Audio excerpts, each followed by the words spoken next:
जय हिंद बच्चों। बहुत सारे बच्चों की क्वेरी आ रही थी, सर हमें मेडिकल के रिगार्डिंग कुछ बताइए कि नेवी में किस तरीके का मेडिकल होता है और क्या क्या चीज़ों का हम ध्यान रखें, किस किस चीज़ को कैसे मैनेज करें, और एक बार हमें बता दीजिए ताकि हम पहले से ही तैयार रहें। जी बिल्कुल, बहुत सारे बच्चों की ये क्वेरी रहती है और अगर समय से पहले पता चल जाए आपको कुछ चीज़ों के बारे में तो आप पहले से ही टेस्ट करा कर रखोगे और तैयार होगे। देखिए वैसे तो ये मेडिकल जो स्पेसिफिक है वो नेवी के लिए बता रहा हूँ, बट आप कॉमन मानकर चलना, चाहे एयरफोर्स हो चाहे आर्मी हो या नेवी हो, सेम सा ही मेडिकल होता है। बस जो ऑफिसर्स होते हैं उनकी मेंटलिटी और थोड़ी सी प्रोसेस पर ही डिपेंड करता है, बाकी कुछ नहीं है, चीजें सेम है। तो मैं इस वाली वीडियो में आपको बताने वाला हूं कि मेडिकल के क्या क्या पॉइंट होते हैं, कैसे कैसे चेकअप होते हैं, और अपना एक्सपीरियंस बताने वाला हूं कि मेरा कानपुर में किस तरीके से मेडिकल हुआ था, और मेरा गोरखपुर में किस तरीके से मेडिकल हुआ था, और चेन्नई में किस तरीके से मेडिकल हुआ था। तो मैंने 2-3 मेडिकल फेस किए हुए हैं, एयरफोर्स का, नेवी का और आर्मी का, तीनों का ही मेडिकल मैंने फेस किया हुआ है। तो मैं अपने एक्सपीरियंस के साथ साथ आपको गाइड करता हुआ जाऊंगा, और जो अभी एक क्वेश्चन इफेक्ट या फिर एक स्टेप लेना चाहिए वो भी मैं बताता जाऊंगा। तो इस वीडियो को बहुत ध्यान से देखना, कंप्लीट देखना, 2-3 बार देखना ताकि आपको कोई भी गलती ना हो जिससे आप रिजेक्ट होने से बच सके। तो देखिए आज हम जानेंगे कि इंडियन नेवी जो होती है उसमें मेडिकल किस तरीके से होता है और हम किस किस चीजों का ध्यान रखें। देखिए सबसे पहला टेस्ट आ जाएगा आई टेस्ट। ये कोई भी रूटीन टेस्ट नहीं है कि पहले यही होता है उसके बाद ये होगा और फिर इसके बाद ये होगा, नहीं, मैं टोटली बता रहा हूँ कि बाय पार्ट किस तरीके से मेडिकल होता है। बाकी तो वहां पर डिपेंड करेगा कि किस चीज के डॉक्टर अवेलेबल है, किस चीज के इफेक्ट होंगे, वो सब ऑफिसर्स डिपेंड करेंगे, ऑफिसर्स पर डिपेंड करेगा कि वो क्या चीज किस टेस्ट को पहले ले। देखिए सबसे पहले आता है कलर ब्लाइंडनेस। तो मैं उन बच्चों के लिए बता दूं, देखिए बच्चों ये होता है हमें अनुवांशिक, मतलब हमारे पेरेंट्स से ही आता है। क्या? Colour blindness. इसका मतलब क्या होता है? इसका मतलब होता है कि हम कुछ कलरों में डिफरेंस नहीं कर पाते और हमें सेम कलर दिखाई देते हैं। तो इसको टेस्ट करने का तरीका होता है कि आपको एक बुक दी जाएगी और बुक में देखिए जिस जैसे इस इमेज में एक नंबर लिखा हुआ है, क्या उस नंबर को आप पढ़ पा रहे हो? यदि पढ़ पा रहे हो तो आप कलर ब्लाइंडनेस नहीं हो और ना ही ये कभी दोबारा होगा। ये सिर्फ पैदाइशी होता है, यदि कोई जन्म से है तो रहेगा, वो कभी ठीक नहीं होगा, और यदि नहीं है तो कभी नहीं हो सकता। क्या? Colour blindness. तो क्या लिख रहा है इसमें? 45। अब इसमें पढ़िए, अगर इसमें भी आप पढ़ पा रहे हो तो आप कलर ब्लाइंडनेस नहीं हो, और नहीं दिख रहा तो दिक्कत है। तो 74 लिखा हुआ है। तो इस तरीके से आपको सर्कल दिए जाएंगे। कुछ इस पर इमेज भी बन सकती है, जैसे एक इस तरीके से फिरा रहेगा और आपसे पूछा जाएगा कि बताइए कि यहाँ पर क्या आकृति आपको दिखाई दे रही है। तो इस तरीके से और आपको उंगली से बताया जाएगा कि बताओ कैसे जा रहा है ये। तो इस तरीके से आप बता दोगे तो आप पास माने जाओगे, आप क्वालिफाई कर जाओगे। और यदि आपको कलर ब्लाइंडनेस है, आपको पहचानने में दिक्कत हो रही है, तो ये हमेशा रहने वाली है आपको, ठीक है। तो इसे ठीक नहीं कर सकते, तो आप ध्यान रखना। दूसरा है रीडिंग टेस्ट, मतलब आपको 6x6, 6x9, 6x6, 6x9 इस तरीके से टेस्ट देने होंगे। 6x12 जो आपको विदाउट गूगल से, मतलब बिना चश्मे के आपको पढ़ना होगा। आपको 6 फीट की दूरी पर खड़ा कर दिया जाएगा, एक आंख बंद कर दी जाएगी, उसके बाद पढ़ाने के लिए कहा जाएगा। यदि आपने लास्ट की लाइन पढ़ दी तो आप 6x6 सही है आपकी आंखें, वरना 6x9 चलता है आई थिंक। और बाकी मैं आपको क्लैरिटी करके बता दूंगा कि 6x9 तक आई थिंक वैलिड है नेवी में। और अलग अलग स्टैंडर्ड होते हैं, शायद एयरफोर्स में अब 6x12, मेरे टाइम पर 6x12 और 6x18 था एयरफोर्स में, बट अब शायद वो 6x9 हो गया, 6x9 हो गया। तो एक बार ये स्टैंडर्ड देख लेना। और आप अगर आई टेस्ट जनरली हॉस्पिटल में कराने जाओगे तो एक स्क्रीन पर दिखाकर आपको चेक करके बता दिया जाएगा कि आपको 6x9 है, 6x12 है, 6x6 है आपकी आंखें, ठीक है। तो सबसे हेल्दी आंखें जो मानी जाती हैं वो मानी जाती है 6x6, क्लियर, बिना चश्मे के, ठीक है, बिना स्पेक्टिकल्स के, ठीक है। चलिए इसके बाद आते हैं ईयर टेस्ट। जी हाँ, जो आपको मेडिकल के लिए जाना होगा तब आप डॉक्टर से, अपने मतलब लोकल के डॉक्टर से अपने कानों को साफ करा कर जाइए, उसका जो मैल होता है वो निकलवा कर जाइए। तो जब आपके वो पर्दा चेक करेंगे या फिर आंख को चेक करेंगे अच्छे तरीके से, कान को चेक करेंगे तो अच्छे तरीके से चेक कर पाएंगे और आप क्वालिफाई माने जाओगे, तो कोई दिक्कत नहीं है। ये भी जनरल सा टेस्ट है, ईयर टेस्ट, कान का टेस्ट। इसके बाद देखते हैं टीथ टेस्ट। अब दांतों का टेस्ट देख लीजिए किस तरीके से होता है। पहला कि कुछ लड़के होते हैं कि जो मतलब गुटखा वगैरह खाते हैं, तो वो तो फोर्स में जाने लायक है ही नहीं और जाते भी नहीं है। बट जिनके दांत खराब हो जाते हैं, 3-4 कम हो जाते हैं, तो उनके लिए दिक्कत होने वाली है। जिनके दांतों में ज्यादा गैप होता है उनके साथ भी दिक्कत होने वाली है। तो आपके दांत अच्छे होने चाहिए, सही होने चाहिए। तो आई थिंक 28 के आसपास एक नेचुरल दांत होते हैं कि 28 के आसपास हो, इससे कम ना हो। तो और बाकी आप डॉक्टर से सजेशन ले सकते हो और क्लियरिटी देख सकते हो कि आपके दांतों में कोई पायरिया ना लगा हुआ हो और आपके दांत खराब ना हो। तो अच्छे तरीके से केयर कीजिए इन दांतों की, ठीक है। तो अच्छे तरीके से आपको ये रखना है और क्लीन करा कर जाने, ये याद रखना, गंदे ना हो वो वहीं आपका पॉइंट बना देंगे। अब नेक्स्ट आता है स्वेट पाम टेस्ट। अरे वाह, देखिए ये बच्चों, ये सबसे ज्यादा डेंजरस टेस्ट है बच्चों का। मैं खुद बता रहा हूँ कि जब ऑफिसर सामने होते हैं या फिर जब हम नर्वस होते हैं, तो 90%, 80 to 90% कह सकता हूं मैं, बच्चों के हाथों में पसीना आ जाते हैं, गीले होने लगते हैं। और पैरों के तलवों में, जो पैरों का तलवा होता है उसमें भी पानी आने लगता है, पसीना आने लगते हैं। तो एक चीज याद रखना कि मतलब ये जनरल प्रॉब्लम है, ज्यादा इसे सीरियस लेने की जरूरत नहीं है, पहली चीज। तो आप ध्यान रखना कि अगर आपको बहुत ज्यादा है तो आपको कोशिश होने की जरूरत है, इसका पॉइंट बन सकता है और आप डिस्क्वालिफाइड भी माने जाओगे, मेडिकली अनफिट माने जाओगे। बट आपके अगर माइनर होता है तो वो एक बार को झेल लिया जाएगा, बट ज्यादा ना हो, ये मेरी बात है एक। क्योंकि मैं खुद बता रहा हूँ, मेरे खुद आ गए थे, बट उस टाइम पर हम बच गए थे ऑफिसर से। तो इन हाथों को जरा देखकर, यदि ऐसा है आपके ज्यादा आते हैं, तो डॉक्टर से कंसल्ट कीजिए, डॉक्टर से बात कीजिए, इसका इलाज होता है, इलाज करवा लीजिए अभी से, तो दिक्कत ना हो ज्यादा। तो और ये कब होता है? जब नर्वस होते हैं, जब हम ज्यादा, तब होता है। एग्जाम टाइम पर होएगा, कुछ प्रेशर आएगा, तब ज्यादा पसीना आते हैं। इसके बाद आता है elbow angle test. Elbow angle test क्या होता है जी? वही टेस्ट जिसमें आपका हाथ एक एंगल से ज्यादा टेढ़ा हो, एक एंगल से ज्यादा टेढ़ा हो, तो उसको एल्बो एंगल टेस्ट बोलते हैं। और इसमें क्या करते हैं कि जिन बच्चों के हाथ बहुत ज्यादा गैप होता है या फिर एंगल ज्यादा होता है, तो उन्हें डिस्क्वालीफाई कर दिया जाता है और मेडिकली अनफिट कहा जाता है। तो एक फिक्स एंगल पर होना चाहिए आपके हाथ, तो चेक करा लीजिएगा और देख लीजिएगा। उसके बाद आते हैं नोक नीज टेस्ट। सबसे ज्यादा कॉमन मिलने वाला ये टेस्ट है, या फिर सबसे कॉमन आपके हर बंदों को थोड़ा थोड़ा होता है। बट याद रखना, अगर आपके माइनर है तो चल जाएगा, बट कुछ लड़कियां होती हैं उनके पैर इस तरीके से होते हैं, और जो लड़कों का वेट ज्यादा होता है उनके पैर कुछ इस तरीके से मिलेंगे। तो इन पैरों में ज्यादा गैप ना हो या ज्यादा मिले हुए ना हो, एक एक सेपरेट एंगल पर डिफरेंस होना चाहिए इनमें, ठीक है जी। तो याद रखना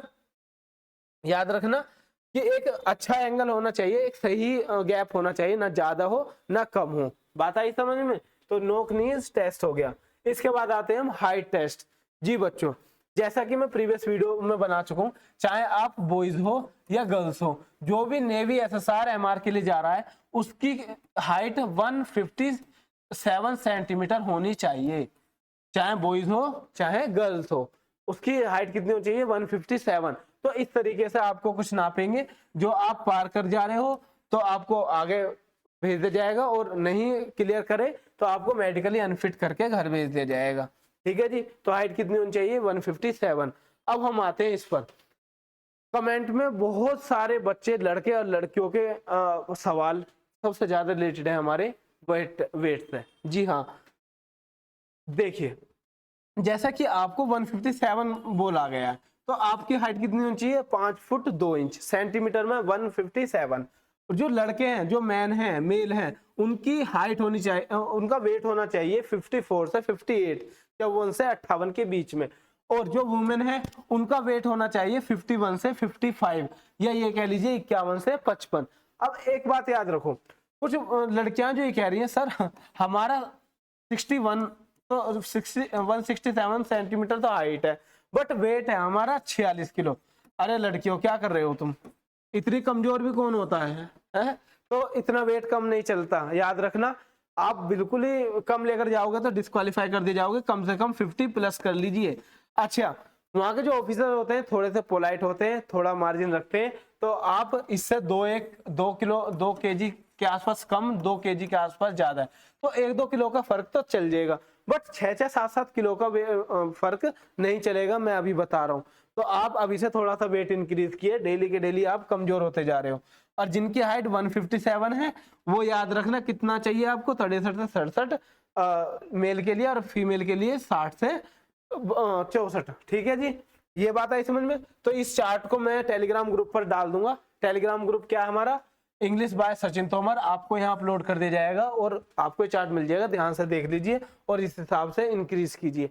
नेक्स्ट टेस्ट देखिए, नेक्स्ट है हमारा ब्लड टेस्ट और यूरिन टेस्ट। देखिए ब्लड टेस्ट और यूरिन टेस्ट आपको उसी एट ए टाइम पर कराया जाएगा, बट सबसे पहले आपका यही टेस्ट होगा। क्यों? क्योंकि सुबह सुबह जब आप जाओगे बिना खाए पिए, आपसे पहले ही बोल दिया जाएगा कि 24 घंटे या फिर 16 घंटे से पहले, 16 घंटे तक आपको कुछ नहीं खाना है, ताकि आपका जो ब्लड हो और यूरिन हो अच्छे तरीके से टेस्ट किया जा सके। यदि आप खा लोगे तो उसमें थोड़ी सी दिक्कत होगी ग्लूकोज वगैरह चेक करने में और शुगर वगैरह चेक करने में। तो देखिए, तो ब्लड आपका निकाला जाएगा, यूरिन आप खुद दोगे उन्हें, वो टेस्ट होकर आएगा, पता चलेगा कि आपको बीमारी है, कुछ बीमारी होगी तो बता दी जाएगी, नहीं होगी तो क्लियर कर दिया जाएगा, आपको आगे भेज दिया जाएगा। अब आगे चलते हैं चेस्ट एक्सरे। हाँ जी, हर बच्चे का, हर लड़की हर लड़के का टेस्ट होने वाला है। कौन सा? Chest x ray. आपको क्या होगा कि एक मशीन से ऐसे खड़ा कर दिया जाएगा, यहाँ से रेज डाली जाएंगी और एक्सरे हो जाएगा। तो ये एक टेस्ट होता है चेस्ट एक्सरे। आगे चलते हैं ईसीजी।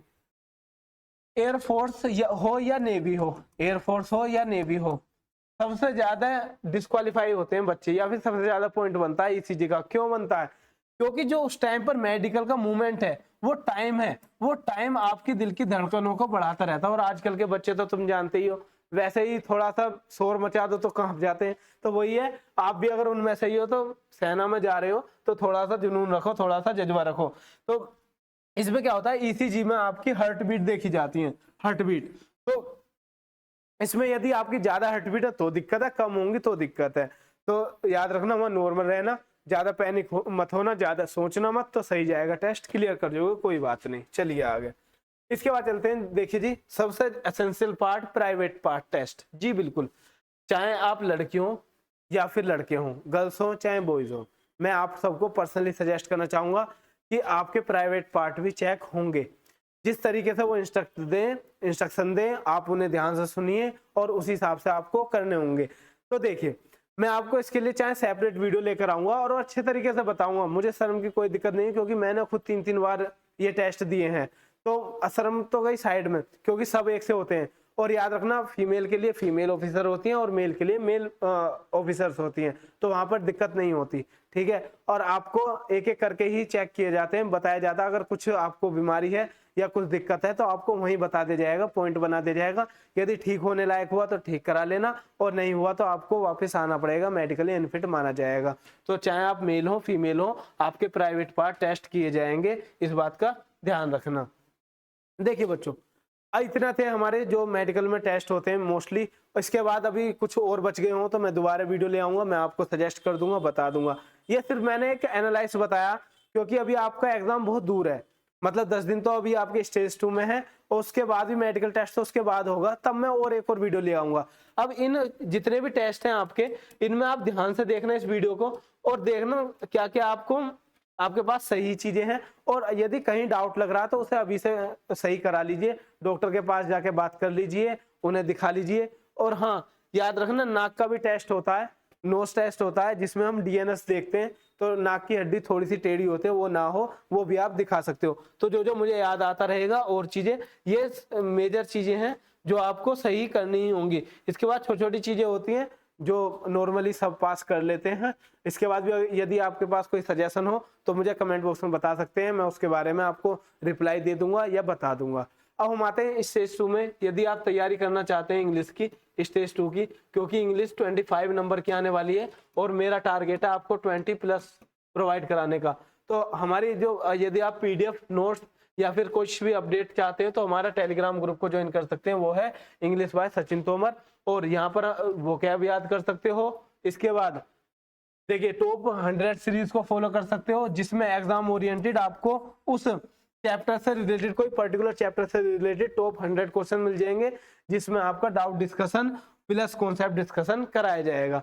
इसके बाद देखते हैं, देखिए जैसे कि आपका चैप्टर एक्टिव पैसिव हुआ, उसके भी आपको 100 क्वेश्चन मिल जाएंगे। ठीक है, अब आगे चलते हैं। एक सीरीज है हमारी कमांडो सीरीज, और इस सीरीज में क्या है कि एक पर्टिकुलर टॉपिक को उठाकर उसके कॉन्सेप्ट प्लस यूज का डिस्कशन है। तो यदि आपके पास 8 से 10 मिनट हो तो आप आसानी से इस सीरीज को फॉलो कर सकते हैं और अपने कॉन्सेप्ट क्लियर कर सकते हैं। देखिए, मुझसे जितनी हेल्प होगी मैं आपकी कर रहा हूँ, और जितनी आगे होगी मैं करता रहूंगा आपको, चाहे ऑनलाइन माध्यम से, चाहे वीडियो के माध्यम से, चाहे मैसेज के माध्यम से, जितनी गाइडेंस होगी, जितनी मेंटरशिप होगी, मैं आपको प्रोवाइड कराऊंगा। मेरा जितना भी पास्ट एक्सपीरियंस रहा है, मेरी AIR रैंक भी आई है, मैं 3 बार उसको CDS को क्वालिफाई कर चुका हूँ, 6 बार मैं SSB अटेम्प्ट कर चुका हूँ, रिकमेंड भी हो चुका हूँ। तो वो सारे एक्सपीरियंस कहाँ काम आएंगे? यही काम आएंगे। और एयरफोर्स में मेरी रैंक 326 326 आ चुकी है। तो उस सब एक्सपीरियंस को लेकर मैं आपके सामने खड़ा हूँ। अब देखिए, कुछ बच्चों के साथ आ रही है फिजिकल में प्रॉब्लम। जी बच्चों, देखिए, अब आपके पास लास्ट चांस है, करना है करना है करना है और करते रहना है, ये बात याद रखना। यदि छोड़ना है तो आपने एग्जाम ही क्यों दिया? सिंपल सा अपने आप से क्वेश्चन कीजिए कि यदि हमें आगे नहीं जाना था, या हमें इस बात से डर लग रहा था, तो हमने स्टेज 1 दिया ही क्यों?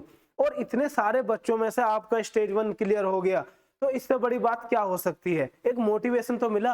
अब आगे एक स्टेप और आगे चलिए। जिन बच्चों का नहीं निकला उनके साथ देखिए क्या हुआ। वो भी तो सोच रहे होंगे कि हमारा निकल जाता, हम आगे बढ़ते, और तुम यहाँ से पीछे हटना चाह रहे हो, क्यों?